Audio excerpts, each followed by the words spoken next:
Good evening, thank you for dropping by. My name is Edward Crouch. I'm Conservative Councillor for Worthing's Marine Ward and a member of Worthing Borough Council. Fresh back, I say fresh, it's very warm. Fresh back from the full council meeting in the council chamber today, and wanted to give you the third update on my YouTube channel, which is new, right? And Facebook page.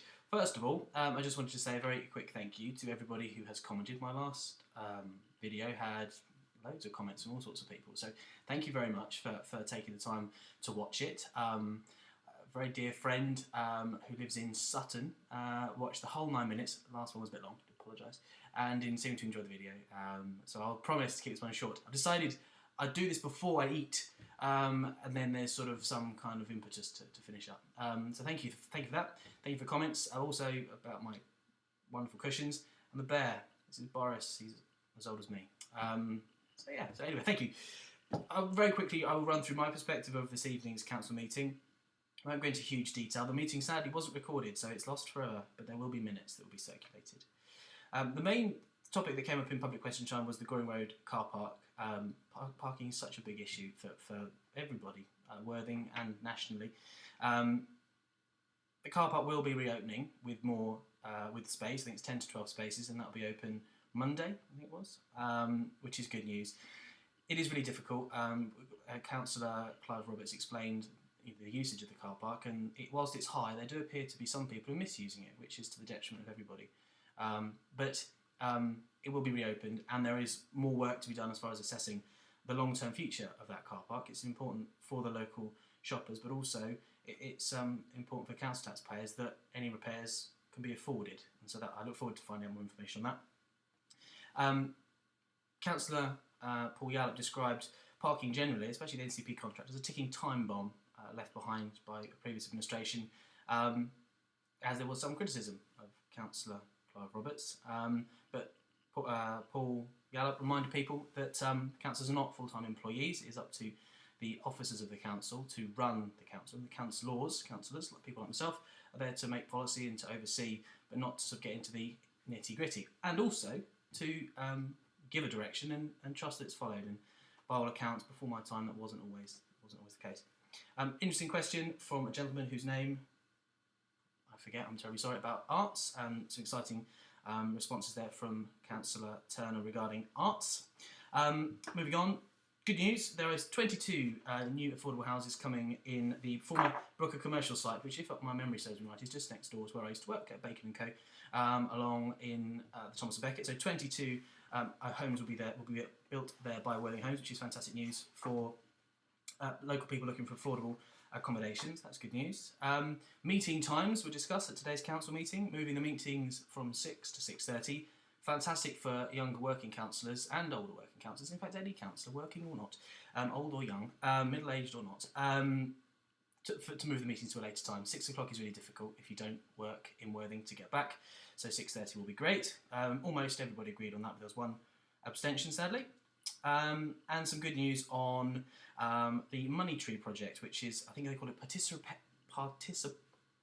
participatory budgeting, basically getting people involved in setting budgets and spending money, and rather than just saying, right, here we go, this is what we're doing, people bid for little pots of money, and Councillor Yallop, council leader, was quite coy as to whether or not there might be some more projects like that, and I'm all in favour of projects like that. I think it's public money, it's your money, and I pay my council tax as well, and I'd like to have a say in how it's spent in my local area, so I think that's fantastic news. So that was the main bulk of it. I think that the topic was mentioned about younger councillors, and I think it's great news that there are younger councillors. I do just about consider myself a younger councillor. I think our youngest is 21, so that's really good news. To make the council chamber representative, I think it needs to be representative of people, and bringing the average age down is never a bad thing. But there was, I think that's the main bulk of the discussion. There are a number of other issues, a lot of wrangling about car parking, and I must say, naive as this may sound, and I'll be really interested to hear anyone watching their comments, is I like to look at the here and now. Where are we now and where are we going? Not so much on where we've been and whose fault it was. and how many fingers can be pointed. Decisions are made, you stand by your decisions or you apologise. And I think that some of the political point scoring with regards to who done what and what should and shouldn't have happened in relation to management of parking is unhelpful. And I'll stand corrected if people watching this disagree. But before I was elected to do what I'm doing, I wasn't really interested in who done what. I wanted to know, okay, we are where we are, let's get on with it.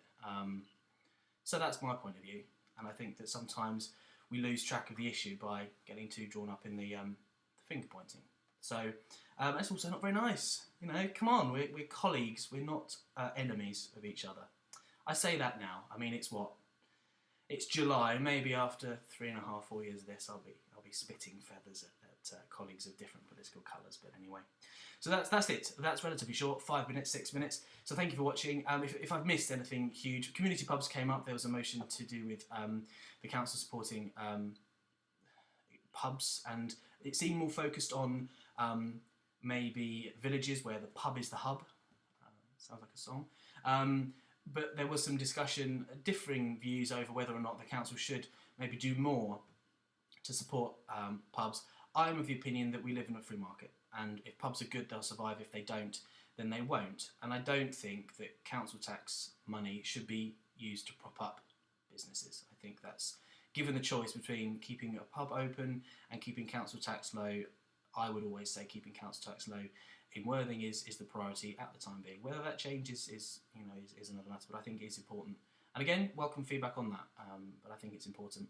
So thank you for watching. Apologies if I've missed anything. I wanted to keep it short because I want my dinner. So thank you for watching. And I must say, I'm sad as this may sound, people I was informed have been watching these videos whilst tucked up in bed. So if nothing else, you can fall asleep listening to me waffle on about the fabulous work that the Worthing Borough Council does. But I guess shout out to Simon and Kath. That sounds tragic, but thank you for watching, everybody. Whether you live in Worthing, whether you live in Worthing, the other Worthing in Norfolk, whether you live anywhere in the world, thank you for watching. Please comment. Please tell me if I waffle too much, which I know I do, and I will try.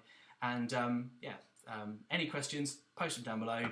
And I look forward to seeing you at the next council meeting in the chamber or on here on this wonderful electronic intermob thing. So thank you and have a fantastic evening.